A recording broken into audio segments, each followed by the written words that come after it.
ओम श्री अनंत कोटि ब्रह्मांड नायक राजाधिराज योगिराज पार ब्रह्म श्री सच्चिदानंद समर सद्गुरु साईनाथ महाराज की जय हो। हे गुरुदेव, हे साईं बाबा, आज श्री साईं सचित्र का अध्याय 20 का अध्ययन होने जा रहा है।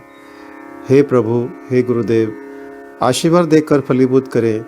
जो भी भक्त इस पठन का श्रवण करेगा उसको लाभ हो और उसके चित्त में उतरे।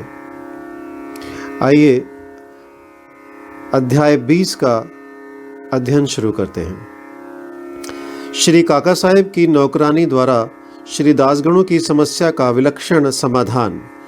अद्वितीय शिक्षा पद्धति, ईशोपनिषद की शिक्षा। श्री काका साहेब की नौकरानी द्वारा श्री दासगणों की समस्या किस प्रकार हल हुई, इसका वर्णन हेमाद पंत ने इस अभ्यास अध्याय में किया है। प्रारंभ। श्री साईं मूलतः निराकार थे, परंतु भक्तों के प्रेमवश ही वे साकार रूप में प्रकट हुए। माया रूपी अभिनेत्री की सहायता से इस विश्व की वृहत नाट्यशाला में उन्होंने एक महान अभिनेता के सदृश अभिनय किया। आओ श्री साईं बाबा का ध्यान विस्मरण करें और फिर शिरडी चलकर ध्यानपूर्वक मध्याह्न की आरती के पश्चात का कार्यक्रम देखें। जब आरती समाप्त हो गई तब श्री साईं बाबा ने मस्जिद से बाहर आकर एक किनारे खड़े होकर बड़ी करुणा तथा प्रेम के साथ भक्तों को उदी वितरण की। भक्तगण भी उनके समक्ष खड़े होकर उनकी ओर निहार कर चरण छूते और उदी वितरण का आनंद लेते थे। बाबा दोनों हाथों से भक्तों को उदी देते और अपने हाथ से उनके मस्तक पर उदी का टीका लगाते थे। बाबा के हृदय में भक्तों के प्रति असीम प्रेम था। वे भक्तों को प्रेम से संबोधित करते, ओ भाऊ, अब आओ, भोजन करो। अन्ना, तुम भी अपने घर जाओ। बापू, तू भी जा और भोजन कर। इसी प्रकार वे प्रत्येक भक्त से संभाषण करते और उन्हें घर लौटाया करते थे। आहा, क्या दिन थे वे जो अस्त हुए, जो तो ऐसे कि फिर इस जीवन में कभी ना मिले। यदि तुम कल्पना करो तो अभी भी उस आनंद का अनुभव कर सकते हो। अब हम साईं की आनंदमयी मूर्ति का ध्यान कर नम्रता, प्रेम और आदर पूर्वक उनकी चरण वंदना कर इस अध्याय की कथा आरंभ करते हैं। ईशोपनिषद। एक समय श्री दासगणों ने ईशोपनिषद पर टीका ईशावास्य भावार्थ बोधिनी लिखना प्रारंभ किया। वर्णन करने से पूर्व इस उपनिषद का संक्षिप्त परिचय भी देना आवश्यक है। इसमें वैदिक संहिता के मंत्रों का समावेश होने के कारण इसे मंत्रोपनिषद भी कहते हैं और साथ ही इसमें यजुर्वेद के अंतिम 40वें अध्याय का अंश सम्मिलित होने के कारण यह वाजसनेयी यानी यजु सहितोपनिषद के नाम से भी प्रसिद्ध है।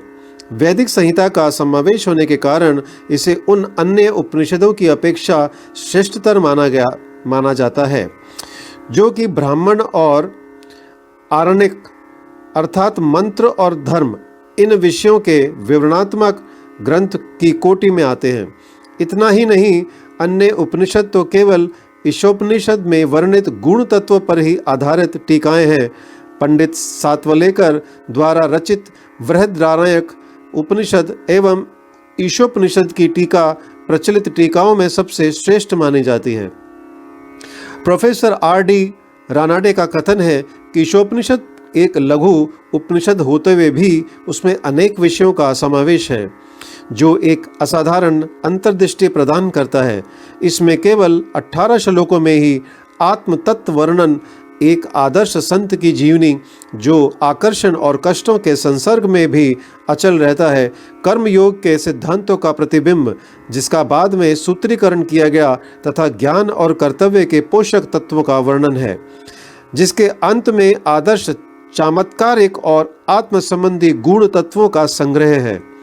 इस उपनिषद के संबंध में संक्षिप्त परिचय से स्पष्ट है कि इसका प्राकृत भाषा में वास्तविक अर्थ सहित अनुवाद करना कितना दुष्कर कार्य है। श्री दासगणों ने ओवी छंदों में अनुवाद किया, परंतु उसके सार तत्व को ग्रहण ना कर सकने के कारण उन्हें अपने कार्य से संतोष ना हुआ। इस प्रकार असंतुष्ट होकर उन्होंने कई अन्य विद्वानों से शंका निवारणार्थ परामर्श और वाद विवाद भी किया, परंतु समस्या पूर्ववत जटिल ही बनी रही और संतोषजनक भावार्थ करने में कोई भी सफल ना हो सका। इस कारण श्री दासगुरु बहुत ही असंतुष्ट हुए। केवल सद्गुरु ही अर्थ समझाने में समर्थ। यह उपनिषद वेदों का महान विवरणात्मक सार है। इस अस्त्र के प्रयोग से जन्म मरण का बंधन छिन्न भिन्न हो जाता है और मुक्ति की प्राप्ति होती है। अतः श्री दासगुरु को विचार आया कि जिसे आत्म साक्षात्कार हो चुका हो, केवल वही इस उपनिषद का वास्तविक अर्थ कर सकता है। जब कोई भी उनकी शंका का निवारण ना कर सका तो उन्होंने शिरडी जाकर बाबा के दर्शन करने का निश्चय किया। जब उन्हें शिरडी जाने का शुभ अवसर प्राप्त हुआ तो उन्होंने बाबा से भेंट की और चरण वंदना करने के पश्चात उपनिषद में आई हुई कठिनाइयों उनके समक्ष रखकर उनसे हल करने की प्रार्थना की। श्री साईं बाबा ने आशीर्वाद देकर कहा कि चिंता करने की कोई आवश्यकता नहीं, उसमें कठिनाई ही क्या है। जब तुम लौटोगे तो विले पार्ला में काका दीक्षित की नौकरानी तुम्हारी शंका का निवारण कर देगी। उपस्थित लोगों ने जब ये वचन सुने तो वे सोचने लगे कि बाबा केवल विनोद कर रहे हैं और कहने लगे कि क्या एक अशिक्षित नौकरानी भी ऐसी जटिल समस्या हल कर सकती है। परंतु दासगुरु को तो पूर्ण विश्वास था कि बाबा के वचन कभी असत्य नहीं हो सकते, क्योंकि बाबा के वचन तो साक्षात ब्रह्म वाक्य ही हैं। आइए अब पढ़ते हैं काका की नौकरानी। बाबा के वचनों में पूर्ण विश्वास कर वे शिरडी से विलेपार्ला यानी बंबई के उपनगर में पहुंचकर काका दीक्षित के यहाँ ठहरे। दूसरे दिन दासगणु सुबह की मीठी नींद का आनंद ले रहे थे, तभी उन्हें एक निर्धन बालिका के सुंदर गीत का स्पष्ट और मधुर स्वर सुनाई पड़ा। गीत का मुख्य विषय था एक लाल रंग की साड़ी, वह कितनी सुंदर थी, उसका जरी का आंचल कितना बढ़िया था, उसके छोर और किनारे कितने सुंदर थे इत्यादि। उन्हें वह गीत अति रुचिकर प्रतीत हुआ। इस कारण उन्होंने बाहर आकर देखा कि यह गीत एक बालिका नाम्या की बहन, जो काका साहब दीक्षित की नौकरानी है, गा रही है। बालिका बर्तन मांज रही थी और केवल एक फटे कपड़े से तन ढके हुए थी। इतनी दरिद्र परिस्थिति में भी उसकी प्रसन्न मुद्रा देखकर श्री दासगणु को दया आ गई और दूसरे दिन श्री दासगणु ने श्री M.V. प्रधान से उस निर्धन बालिका को एक उत्तम साड़ी देने की प्रार्थना की। जब राव बहादुर M.V. प्रधान ने उस बालिका को एक धोती का जोड़ा दिया, तब एक क्षुधा पीड़ित व्यक्ति को जैसे भाग्यवश मधुर भोजन प्राप्त होने पर प्रसन्नता होती है, वैसी ही उसकी प्रसन्नता का पारावार न रहा। दूसरे दिन उसने नई साड़ी पहनी और अत्यंत हर्षित होकर नाचने कूदने लगी एवं अन्य बालिकाओं के साथ वह फुगड़ी खेलने में मगन रही। अगले दिन उसने नई साड़ी संभाल कर संदूक में रख दी और पूर्ववत फटे पुराने कपड़े पहनकर आई, फिर भी पिछले दिनों के समान ही प्रसन्न दिखाई दी। यह देखकर श्री दासगणु की दया आश्चर्य में परिणत हो गई। उनकी ऐसी धारणा थी कि निर्धन होने के कारण उसे फटे चीथड़े कपड़े पहनने पड़ते हैं, परंतु अब तो उसके पास नई साड़ी थी जिसे उसने संभाल कर रख लिया और फटे कपड़े पहनकर भी उसी गर्व और आनंद का अनुभव करती रही। उसके मुख पर दुख या निराशा का कोई निशान भी नहीं रहा। इस प्रकार उन्हें अनुभव हुआ कि दुख और सुख का अनुभव केवल मानसिक स्थिति पर निर्भर है। इस घटना पर गूढ़ विचार करने के पश्चात वे इस निष्कर्ष पर पहुंचे कि भगवान ने जो भी कुछ दिया है उसी में समाधान वृत्ति रखनी चाहिए और यह निश्चय पूर्वक समझना चाहिए कि वह सब चराचर में व्याप्त है और जो भी स्थिति उसकी दया से प्राप्त है वह अपने लिए अवश्य ही लाभप्रद होगी। इस विशिष्ट घटना में बालिका की निर्धनावस्था, उसके फटे पुराने कपड़े और नई साड़ी देने वाला तथा उसकी स्वीकृति देने वाला, ये सब ईश्वर द्वारा ही प्रेरित था। श्री दासगणु को उपनिषद के पाठ की प्रत्यक्ष शिक्षा मिल गई, अर्थात जो कुछ उन अपने पास है उसी में समाधान वृत्ति माननी चाहिए। सार यह है कि जो कुछ होता है सब उसी की इच्छा से नियंत्रित है, अतः उसी में संतुष्ट रहने में हमारा कल्याण है। आगे पढ़ते हैं अद्वितीय शिक्षा पद्धति। उपर्युक्त घटना से पाठकों को विदित होगा कि बाबा की पद्धति अद्वितीय और अपूर्व थी। बाबा शिरडी के बाहर कभी नहीं गए, परंतु फिर भी उन्होंने किसी को मच्छिंदरगढ़, किसी को कोल्हापुर या सोलापुर साधनाओं के लिए भेजा। किसी को दिन में और किसी को रात्रि में दर्शन दिए, किसी को काम करते हुए तो किसी को निद्रावस्था में दर्शन दिए और उनकी इच्छाएं पूर्ण की। भक्तों को शिक्षा देने के लिए उन्होंने कौन कौन सी युक्तियां काम में लाई, इसका वर्णन करना असंभव है। इस विशिष्ट घटना में उन्होंने श्री दासगणों को विलेपार्ले भेजकर वहां उनकी नौकरानी द्वारा समस्या हल कराई। जिनका ऐसा विचार हो कि श्री दासगणों को बाहर भेजने की आवश्यकता ही क्या थी, क्या वे स्वयं नहीं समझा सकते थे? उनसे मेरा कहना है कि बाबा ने उचित मार्ग ही अपनाया, अन्यथा श्री दासगणों किस प्रकार एक अमूल्य शिक्षा उस निर्धन नौकरानी व उसकी साड़ी द्वारा प्राप्त करते, जिसकी रचना स्वयं साईं ने की थी। ईशोपनिषद की शिक्षा।